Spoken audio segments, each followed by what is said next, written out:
ನಮಸ್ತೆ ಸ್ನೇಹಿತರೆ, ಇವತ್ತಿನ ವಿಡಿಯೋದಲ್ಲಿ ಪಡವಲಕಾಯಿಯ ಉಪ್ಸಾರು, ಪಲ್ಯ ಹಾಗೆ ಉಪ್ಸಾರಿನ ಖಾರನ ಮಾಡ್ತಾಯಿದ್ದೀನಿ. ಮೊದಲಿಗೆ ನಾನಿಲ್ಲಿ ಒಂದು ಪಾತ್ರೆನ ತಗೊಂಡು ಅದಕ್ಕೆ 3 ಲೋಟ ನೀರನ್ನ ಸೇರಿಸ್ಕೊಂಡಿದ್ದೀನಿ.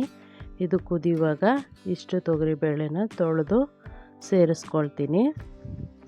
ಇವಾಗ ಕುದೀತಿದೆ ನೀರು. ಇವಾಗ ತೊಗರಿಬೇಳೆನ ತೊಳೆದು ಹಾಕ್ಕೊಂಡಿದ್ದೀನಿ. ಆನಂತರ ಇಲ್ಲಿ ನಾನು ಅರ್ಧ kg ಪಡವಲಕಾಯಿನ ತೊಗೊಂಡಿದ್ದೀನಿ. ಈ ರೀತಿ ಕ್ಲೀನ್ ಮಾಡ್ಕೊಳ್ತೀನಿ. ಇವಾಗ ಇದು ಕುದೀತಿದೆ. ಇದಕ್ಕೆ ಒಂದು ಈ ರೀತಿ ಹಲ್ಲೆನೋ ಸೋಟೋ ಯಾವುದಾದ್ರೂ ಒಂದು ಕಡ್ಡಿ ಇಟ್ಟರೂ ಉಕ್ಕೋದಿಲ್ಲ, ಹಾಗಾಗಿ ಅದನ್ನು ಇಟ್ಕೊಂಡಿದ್ದೀನಿ. ಆನಂತರ ಈ ರೀತಿ ಕ್ಲೀನ್ ಮಾಡ್ಕೊಳ್ತಿದ್ದೀನಿ. ಎಲ್ಲನೂ ಮೇಲ್ಭಾಗದಲ್ಲಿ ಬೂತ್ ಭಾಗ ಏನಿದೆ ಅಂದರೆ ಬೂದಿ ಥರ ಏನಿರುತ್ತೆ ಅದನ್ನು ತೆಗೆದು, ಆನಂತರ ಒಳಗಡೆ ತಿರುಳು ಏನಿರುತ್ತೆ ಅದನ್ನು ತೆಗೆದುಬಿಟ್ಟು ಈ ರೀತಿ ಸಣ್ಣದಾಗಿ ಕಟ್ ಮಾಡಿ ನೀರಿಗೆ ಹಾಕ್ಕೊಳ್ತೀನಿ. ಈ ರೀತಿ ನಮಗೆ ಎಷ್ಟು ದಪ್ಪ ಬೇಕೋ ಅಷ್ಟು ದಪ್ಪಕ್ಕೆ ಕಟ್ ಮಾಡ್ಕೊಳ್ಳೋದು. ಒಳಗಡೆ ತಿರುಳು ಬೀಜದ ಭಾಗ ಏನಿರುತ್ತೆ ಅದೆಲ್ಲ ನೀಟಾಗಿ ತೆಗೆದು ಈ ರೀತಿ ಕಟ್ ಮಾಡ್ಕೊಂಡಿದ್ದೀನಿ. ಆನಂತರ ನೀರಲ್ಲಿ ತೊಳೆದು ಬೇಳೆ ಕಾಲು ಭಾಗ ಬೆಂದಾಗ, ಅಂದರೆ ಬೇಳೆಯ ಸುತ್ತ ಭಾಗ ಬೆಂದಿರುವಾಗ ನಾನು ಪಡವಲಕಾಯಿನ ಸೇರಿಸ್ಕೊಂಡಿದ್ದೀನಿ. ಹಾಗೆಯೇ 2 ಟೊಮೊಟೊನ ಉಪ್ಸಾರಿಗೋಸ್ಕರ ಬೇಯಿಸ್ಕೊಳ್ಳೋದಕ್ಕೆ ಹಾಕ್ಕೊಂಡಿದ್ದೀನಿ. ಹಾಗೆ ಒಂದು 15 ಹಸಿಮೆಣಸಿನ್ಕಾಯಿನ ಈ ರೀತಿ ಟೂತ್ಪಿಕ್ಗೆ ಸೇರಿಸ್ಕೊಂಡು ಹಾಕ್ಕೊಳ್ತಿದ್ದೀನಿ.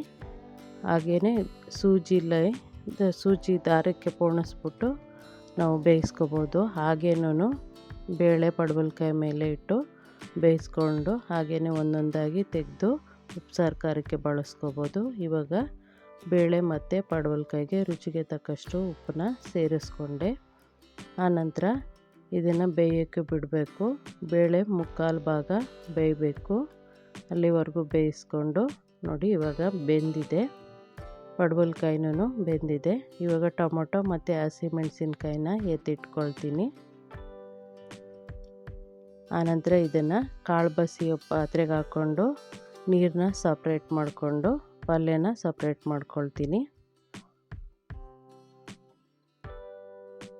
ಇವಾಗ ನಾನು ಉಪ್ಸಾರು ಖಾರ ಮಾಡ್ಕೊಳ್ಳೋದಕ್ಕೆ ಒಂದು ಬಾಣಲೆನ ಇಟ್ಕೊಂಡು ಅದಕ್ಕೆ ಸ್ವಲ್ಪ ಕರಿಬೇವು ಸೊಪ್ಪು, ಸ್ವಲ್ಪ ಜೀರಿಗೆ, 1.5 ಸ್ಪೂನಷ್ಟು ಜೀರಿಗೆನ ಹಾಕ್ಕೊಳ್ತೀನಿ.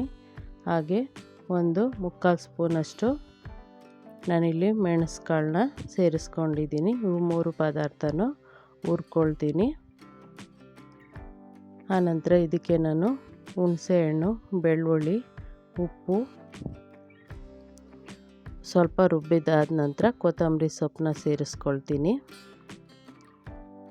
ಸೇರಿಸ್ಕೊಂಡು ಖಾರನ ರುಬ್ಕೊಳ್ತೀನಿ. ಇವಾಗ ನಾನು ಉಪ್ಸಾರಿಗೆ ಬೆಳ್ಳುಳ್ಳಿ ಮತ್ತು ಕರಿಬೇವನ್ನ ಒಗ್ಗರಣೆ ಹಾಕ್ಕೊಳ್ತೀನಿ. ಇದಕ್ಕೇನು ಸಾಸಿವೆ ಹಾಕೋ ಅವಶ್ಯಕತೆ ಇರೋಲ್ಲ. ಹಾಗೆ ನೀರಲ್ಲಾದ್ರೂ ಬಳಸ್ಕೋಬೋದು. ನಾನಿಲ್ಲಿ ಬೆಳ್ಳುಳ್ಳಿ ಮತ್ತು ಕರಿಬೇವಿನ ಸೊಪ್ಪನ್ನ ಎಣ್ಣೆಯಲ್ಲಿ ಬೇಯಿಸಿ ಸೇರಿಸ್ಕೊಳ್ತಿದ್ದೀನಿ ಉಪ್ಸಾರಿಗೆ. ಹಾಗೆ ಟೊಮೊಟೊನ ಸಿಪ್ಪೆ ತೆಗೆದಿಟ್ಟಿದ್ನಲ್ವ ಅದನ್ನು ಹಾಕ್ಕೊಳ್ತೀನಿ. ಒಂದು ಒಣಮೆಣಸಿನ್ಕಾಯಿನ ಮುರಿದು ಸೇರಿಸ್ಕೊಂಡಿದ್ದೀನಿ. ನಾನಿಲ್ಲಿ ಕಾಳನ್ನು ಬೇಯಿಸ್ಕೊಂಡಿದ್ನಲ್ಲ ಅದೇ ಪಾತ್ರೆಯಲ್ಲಿ ಬೆಳ್ಳುಳ್ಳಿ ಮತ್ತು ಕರಿಬೇವು, ಒಣಮೆಣಸಿನ್ಕಾಯಿನ ಎಣ್ಣೆಯಲ್ಲಿ ಬೇಯಿಸಿ ಉಪ್ಸಾರಿಗೆ ಸೇರಿಸ್ಕೊಳ್ತೀನಿ. ಇವಾಗ ಆಗಿದೆ ಇದು. ಇದನ್ನು ಉಪ್ಸಾರಿಗೆ ಹಾಕ್ಕೊಳ್ತೀನಿ.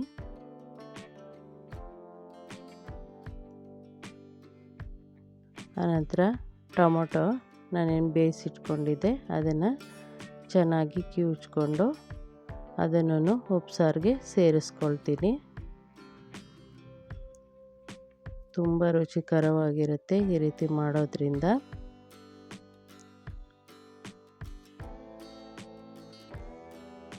ಇವಾಗ ಉಪ್ಸಾರು ರೆಡಿ ಆಯಿತು.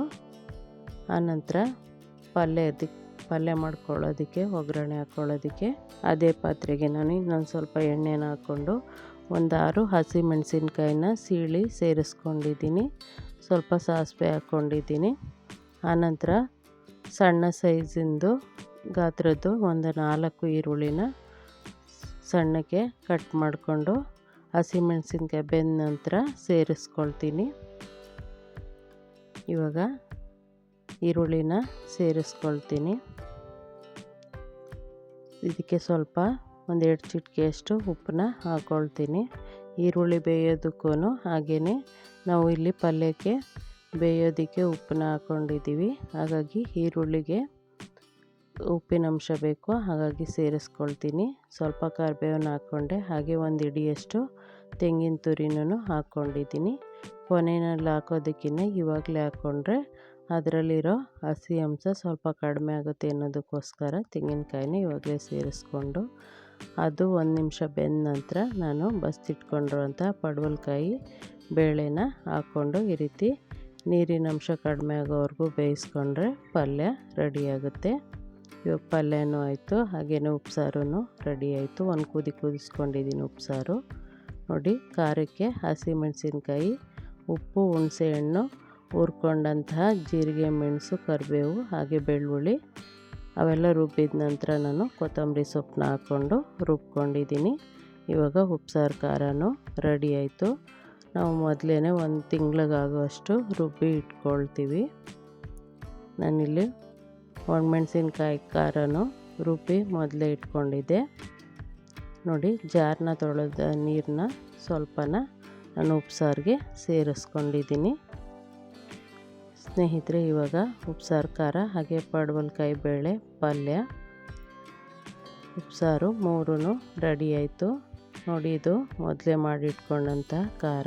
ಧನ್ಯವಾದಗಳು ಸ್ನೇಹಿತರೆ.